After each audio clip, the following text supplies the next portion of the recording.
Hey everyone, it's Sammy from Sammy's Sweet Life, and today I have got my week number 26 pregnancy update. I did go back to my regular doctor just for my regular monthly appointment, and starting next week, I will start going every 2 weeks. It'll be every 2 weeks, and then near the very end, I think it's every 1 week. I'm a little bit out of breath just from going up the stairs. Just seems like walking across the room. I'm completely out of breath at this point. Appointments will start being more frequent. I still have a check to check on my placenta. I think that's in 3 weeks at this point. So it was 5 weeks out from my last appointment with them. And yeah, so next appointment that I have with my regular OB, I will be doing the glucose test. And they do the glucose test way differently than my previous office. So when I went in very early on with my pregnancy with Olivia, I took the glucose test. It was like at 8 weeks or 10 weeks or something. They gave me the test right in the office. I sat there for an hour and then they took my blood. And then I took it again later on, about this time, about 28 weeks is when usually you take it. And that one, they had handed me the liquid before I left the previous appointment. And I was supposed to take it, write down my time, and then show up at my appointment an hour later so that they could get my blood exactly an hour later. So that was the extent of the glucose test before. It was 2, but they were very easygoing kind of things. Well, at this doctor's appointment at 28 weeks, they do a glucose test, and it is a 2-hour test. You have to stay in the office. Basically, you get blood tested 3 different times throughout this 2-hour test. It's like the typical what you would think of when you think of the 3-hour test if you failed the 1-hour test. So they take your blood before, during, and after the 2-hour window. So I have to be there a little bit before my 2 hours starts, and then I'm going to have to be there to monitor. And the reason they do this is because they've had people have bad reactions to it. So some people get lightheaded and faint. They want to keep an eye on all the pregnant ladies,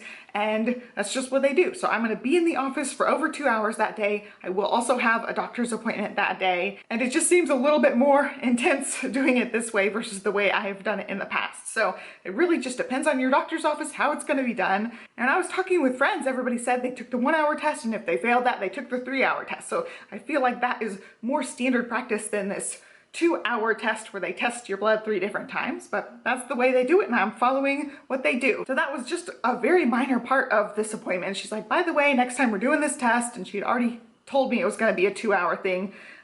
In previous appointments, she's kind of been like leading me up to this. They got baby's heartbeat really fast. It was 140 beats per minute, so still a really great heartbeat for baby. And yeah, they don't do cervical checks for me because of the placenta previa. That's just a standard thing. You don't do cervical checks. I don't know how standard it is when you go to a standard OB if they do cervical checks very frequently, but I went with a midwife group last time and they didn't, except at the very end when I wanted my membrane swept. So basically they didn't really check my cervix until the very end anyway. So I don't know if OB's offices are different.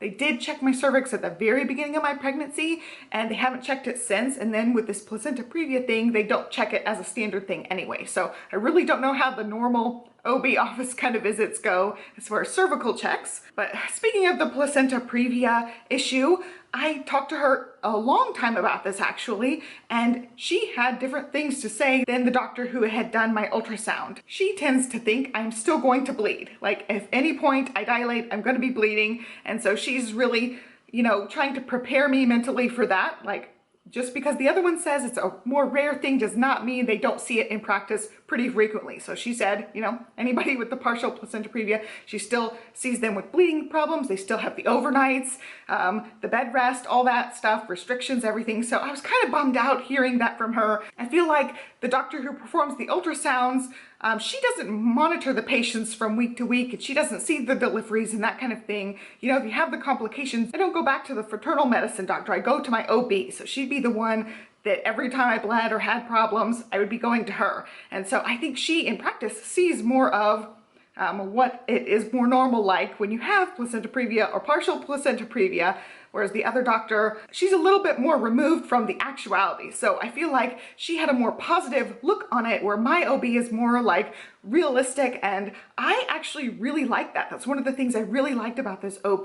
When I'm talking to her, she will run scenarios with me. Like I'm like, okay, what if blah? And especially it's come in handy before I got diagnosed with this. I really was trying to run those scenarios of like, okay, what if I choose this and then this happens, and she runs the scenarios with me and she listens to me, and she's just kind of like tell it like it is, tells me, you know, what's most likely to happen and really gives me the information so I have the best decision-making ability as far as knowing what's to come and being prepared for everything. And I love that. I love that about her, that she is more realistic with me with everything, whereas I felt like the other doctor, especially the first time, right when I got diagnosed, she's like, oh, it'll move, don't even worry about it, blah, blah, blah. You know, people can have bleeding and people have to go on bed rest sometimes, but you're gonna be fine and you don't have to worry about it. You don't even have to be on restriction, blah, blah, blah. And I went to my doctor's office and she's like, well, you do need to take it easy because, you know, while she said it's gonna probably move, most likely you're gonna bleed. And she's like more realistic and down to earth. And that's what I read too. Like most people have problems. And I feel like the other doctor glossed over it. While I can really respect that way because it did move some, I'm still not in the clear. And you know, it's great to keep a positive attitude, but I'm also the kind of person that wants to know everything. Like I wanna know all the risks and all the possible things that could happen, because if she just said, oh, it's no big deal, you know, it's gonna move, don't even worry about it, you're fine, and I start gushing blood, I'm going to lose my SHIT, you know? And now I know if I gush blood, I know I just need to call them or go to urgent care, and I know what to do. So I feel like I'm better prepared for the situation. Although I was having major anxiety about this, basically like a week long, I had a really bad week. But other than that, I feel like I wanna know. I wanna know the information, especially when it's important like that, especially when it affects my growing little baby in here. I really just wanna know everything. And I love my doctor. I probably said now like 5 times, but I do really love my OB because she is more practical with me, and we talked about a bunch of stuff. And while I feel like her news wasn't as positive as the ultrasound doc, I feel like she was more realistic on it, and that gave me a sense of like, okay, I know I can handle this. If something goes wrong, I feel more empowered knowing that it might happen. But yeah, I just like to know all the stuff. So it wasn't the greatest news from the doctor, but I'm glad that I know.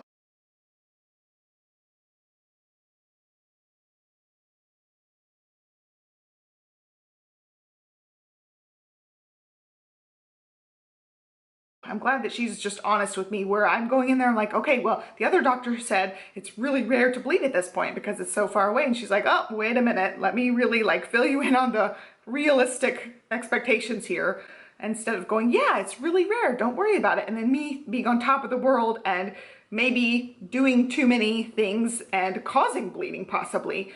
So I've still been kind of taking it easy. So anyway, let's go ahead and hop down my list of questions. I am 26 weeks and I have no idea about baby size. I have no idea about baby size. I totally did not write it down, so I will insert that across the bottom here for you guys. So as far as new symptoms, I feel like I have had a little bit more energy, and I don't know if this is just like me being fed up with the house looking like trash, but I've been organizing more things. I've been picking up better around the house, even though like I get really sore, especially like bending down, and I'm having Olivia like pick up things for me a lot of the time because it's just so much nicer when she does it versus me straining to try to pick something up at this point. So I've been working on little organization projects. Like I reorganized our pantry and made it look really nice, stuff like that, that I was just not even remotely motivated to do previously. I've just been like barely in survival mode. Well, this week I've gotten just like a little bit of energy boost, and I don't know if it has anything to do with nesting or it's just I'm getting some energy back. I have no idea about that. It's not all the time, but I've been hit with more of those little energy bursts. I've been getting things done a little bit more, and I'll be honest, I have not been keeping up with the cleaning at all. And this week I kept up with more cleaning. I got caught up with some cleaning things that really desperately needed to be done. So I'm feeling better about the living standards here versus before. It's just kind of, I felt like it was kind of a pigsty because it wasn't up to my standards. I'm really hoping the energy will continue even though I'm almost into the 3rd trimester. I'm finally just getting a little dose of energy. The other new thing is I had a really bad heartburn and stomach night, and it was about like a 24-hour window. I just did not want dinner at all. I filmed it in the meals video. I had a popsicle that night for dinner, and that's all I ended up having. I was feeling so miserable in my stomach. I had maxed out my dosages of Tums and also the famotidine that I take. And so I took the max amount of both of those, and I was still just raging heartburn, sitting completely upright. I slept upright that night, could not sleep just because I was feeling so sick to my stomach. I felt like on top of the heartburn, I didn't feel like I was gonna throw up, but I felt a little bit sick to my stomach. Like when you have a stomach bug, it felt like the beginnings of that. It never really ended up amounting to anything, so I don't know if it was something I ate, if I had a little like low dose of food poisoning or something, but my stomach was a wreck. I was really heartburny and it just kind of went away on its own. And I don't know that I ate anything weird or different. It just was this one weird fluke night, and it could have been totally unrelated to pregnancy at all. And the worst part of it was the heartburn. I just could not tame the heartburn at all. But yeah, I didn't end up getting nauseous or throw up or anything. It was all other end related. And then I had one thing I've been noticing: her movements. Sometimes they're very rhythmic, and I wonder if she is getting hiccups. I know they can get hiccups, and Olivia did have hiccups in the womb. I'm not sure that these are hiccups, but I've noticed some rhythmic movements that I assume could possibly be hiccups. Maybe it's hiccups, I don't know. Time will definitely tell with that. They will get stronger and more obvious. As far as cravings, I'm still craving those ramen soup cups from Trader Joe's. I did go back and get some, enough that I can have one every single day, which they're just so good. I actually had it for breakfast today. My breakfast idea didn't end up panning out, which I'll talk about as far as the cravings and aversions go, but I have been really still craving the beans. I've been craving asparagus, and I've been craving like stir fries. So Johnny had picked up like a stir fry medley vegetable thing, and I want that. And I also want broccoli, which is weird because for weeks and weeks, broccoli was my main aversion, just roasted broccoli. I smelled it and it was just so disgusting. And now I want broccoli, but not roasted. I cannot stomach the idea of roasted broccoli. So I've been having steamed broccoli or stir-fried broccoli. If you had watched my meals video last week, I did like stir-fry and fried rice multiple times throughout the week, and it was just one of my favorite things.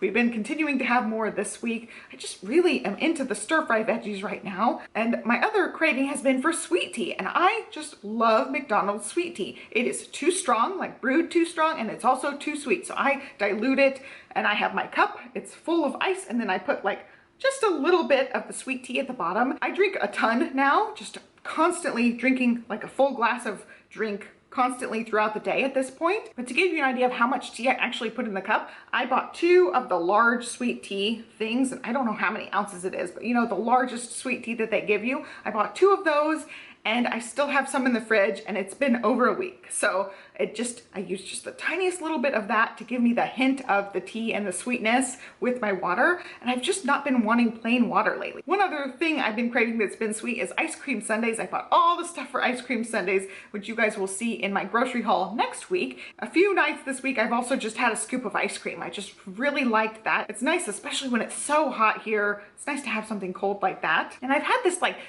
general cravings for sweets, and I don't have anything specifically in mind, but Johnny ended up getting cinnamon rolls, and I could not stomach the icing on top. And if you watch my like meals videos or my grocery videos, I don't know where I mentioned it, but I'd gone to H-E-B and gotten a cream cheese Danish. It was this giant thing, and they put like icing over the top, which the icing made the whole thing disgusting. I just could not stomach the icing. It's just a powdered sugar based icing. And I feel like if you have too much powdered sugar in something, sometimes you get like a weird sugary aftertaste with it.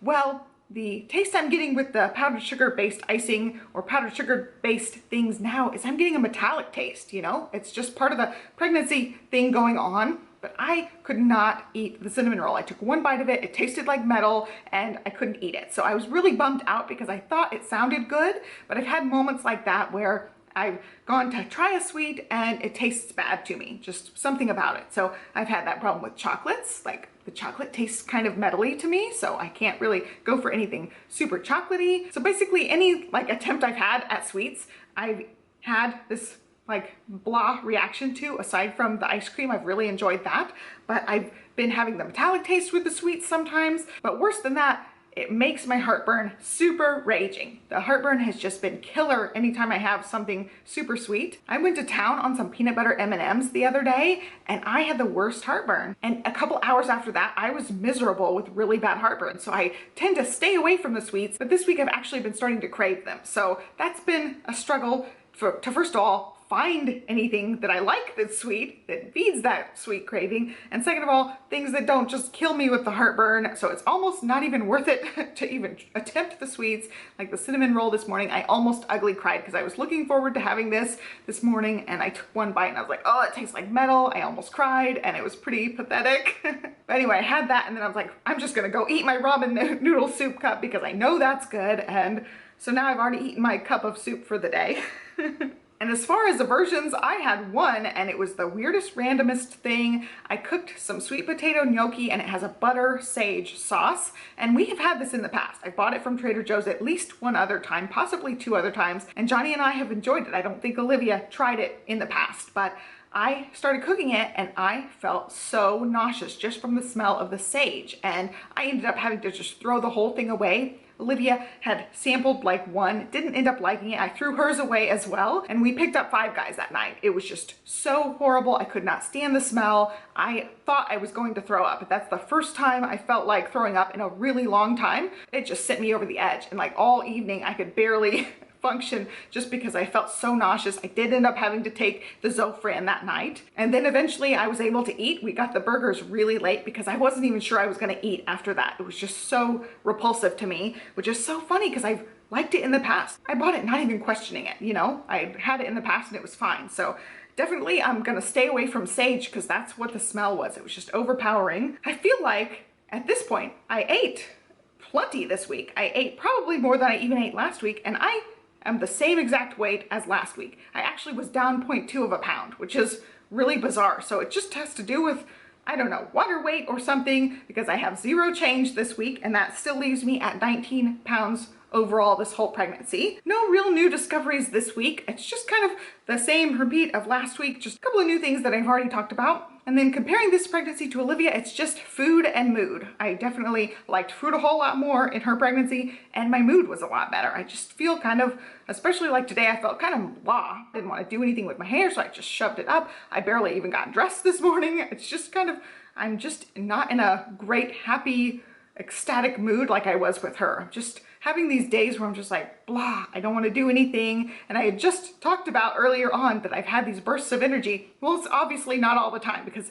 I don't want to do anything today. I didn't even want to get out of bed today. I'm just like, I want to lay around and do nothing. I don't have energy at the current moment. So I've actually got 2 best things, and neither one are baby related. I guess one indirectly could be baby related, but one, Olivia started a dance class. She absolutely loved it. She will not stop talking about it, and she's gonna start going weekly. And so we're really excited about that. She's been asking for this for a long time. It feels like months and months now she's asked. I think somebody at school must do dance because she'll come home and show me like a dance move, and it looks like a ballet move. So I think she's just picking this up from her friends, and she's asked to go to dance class. So we finally put her in, and she was just on top of the world, and she actually did really good paying attention and listening and following the steps, which was super cute. And then the other thing is we took a date night finally. It's been a really long time since we've had one, and I thought, you know, while I'm starting to feel a little bit more energetic, a little bit better, we need to go ahead and take advantage of it. And we went on a date night. We saw Lion King, which was kind of a disappointment. It was not as good as the cartoon one, which is my favorite Disney movie anyway. So I feel like to begin with, I have really high standards for what I expected out of this movie. So I'm glad I saw it, but it was kind of a disappointment. And then we ate dinner, and then we came home, and it was really nice to just reconnect as the 2 of us. And I know once baby's here, it's gonna be a really long time before we have dates. So we're hoping to squeeze in a few more at least. And then the worst thing was just that tummy and heartburn day. It was just miserable. I basically had eaten a carbon copy of the day before. Like I ate almost the exact same foods and things as the day before, so I don't know what the heck the problem was, but it was really miserable, and I hope that doesn't happen again. And on the agenda this week is just still working on her room. We didn't do anything in there so far, so we really need to get on that. I had good plans, and then we did other things. I feel like we went out a bunch this weekend, so we weren't home all that much. Johnny and Livy had a daddy-daughter date, and they went out for pizza because I wasn't feeling like pizza that day, so they had a really special outing, and we just didn't get to it yet. So we still have time, but I want to kind of start getting on that. And then questions. I ended up getting one question: how has the spicy food and the beans affected your heartburn? And I'm going back to what I've talked about earlier. It's just mainly the sweets that really set off my heartburn. I have not noticed, like I was even eating that jalapeno sauce, which is pretty spicy. I haven't noticed any difference with that. If I start getting a little heartburn from that, I'll take a Tums and I'll be fine. Whereas if I have something chocolate or sweet, I will take the Tums afterwards and still feel miserable for a while and end up having to take another Tums at least once or twice. So it just lingers a lot more, and it's a lot more raging heartburn when I have something sweet. So I have not noticed any effect on the beans whatsoever, and sometimes the spicy thing I'll need a Tums after, but it's rare even for that. Usually it's just I'll eat the spicy thing or the beans thing and be totally fine. But man, it's like when I even look at chocolate, it gives me raging heartburn. So anyway, that is all on my list. Let's go ahead and look at the belly. And like I said, today's like my blah day. I didn't feel like doing anything. So I'm wearing like weird random clothes that I don't think even match. Like I don't think my shorts actually match my shirt. Scoot this out of the way. So this is 26-week belly here. I definitely have been feeling more round, and I've noticed a lot more she's pushing somewhere. She's doing some weird position where it gets pointy, and she's doing that a whole lot more. So I don't know what she's actually doing to make it get so pointy sometimes during the day, but it can be really pointy in there. So there you go. These are Old Navy choices here. And yeah, I don't think they match, but I don't care. They were just really comfortable. I just wanted to slop something together today and be halfway presentable. So I hope you guys enjoyed this video. Be sure to give me a thumbs up and subscribe, and definitely check the playlists down below. I have a playlist for my pregnancy this round and also my pregnancy with Olivia. So there's baby number 1, Olivia, and baby number 2, this one. And I'll also link to my 26-week pregnancy update with Olivia in case you're seeing this as a pregnant lady. You can go catch up on those other ones if you want more pregnancy videos. So yeah, that is it. I hope you guys have a great day, and I'll catch you next time. Thanks for watching. Bye.